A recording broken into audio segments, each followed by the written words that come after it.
Нашето училиште уште во 2019 година помина во државно училиште, меѓутоа нели корона, па криза и сето тоа ги одложи работите кои што требаше да се одвиваат и званично 2021 поминавме комплетно под државно училиште, значи со се комплет и документација и целокупната регистрација помина кон државно училиште. Не беше битно само да се помине во државно училиште, побитно беше ова што станавме и регионален центар за стручно образование и обука, центар кој што ги опфаќа целиот североисточен плански регион и центар кај што ќе можеме да вршиме обука и на возрастни. Ние како училиште имаме повеќе струки, но откако станавме регионален центар, кај нас во Куманово е одлучено да бидеме регионален центар од два профила, и тоа агротехничар и техничар за фитомедицина од земјоделско-ветеринарна струка и прехранбен техничар од хемиско-технолошка струка. Во другите центри кои што се во Охрид и во Тетово, они се за некои други профили. Требаше со овие активности градежни да започнеме нели порано. Се разбира, имаше доста проблеми во овие, да кажам, реални проблеми кои што ги имаше во целиот свет и еве конечно на 1 февруари почнавме со градежни работи во нашето училиште. Планирано е да се реконструира, ама баш се. Значи од кров на главните згради, на помошните простори, па до подот. Буквално се.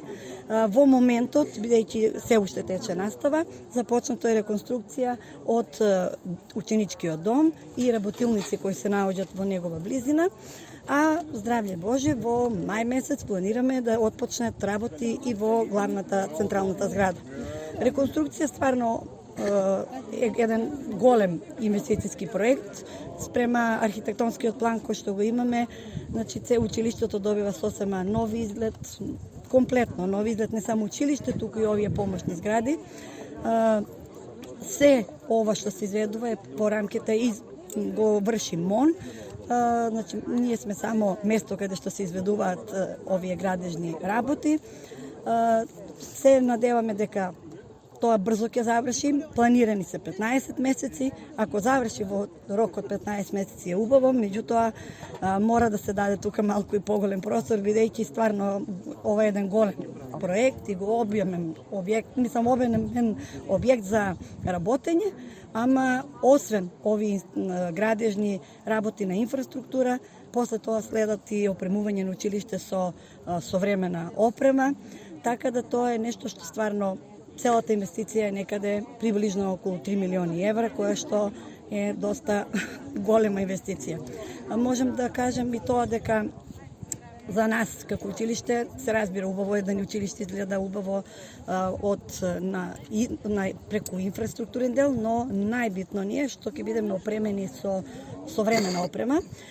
Опрема ќе биде во главном, значи најголем ќе биде сконцентрирано и најголем акцент ќе биде даден на овие два профила за кои што планираме да бидеме регионален центар, но нема да останат заборавени другите профили, така да во сосема нов објект ќе биде внесено се ново. Кажете ни, дали имате доволно стручен кадар за новите профили кои што ќе образуваат и возрастни лица кои ќе го менуваат, ќе ја менуваат работата? Така, ова се некои новини кои што допрва треба да се усвојат со закони, но планирано е и имаме располагаме со доволно наставници кои што ќе можат да ги изведуваат обуките, но за оние специфични обуки ќе имаме можност да ангажираме и други лица кои што стручниот дел ќе го изведуваат тие, а ние теоретскиот дел во нашето училиште.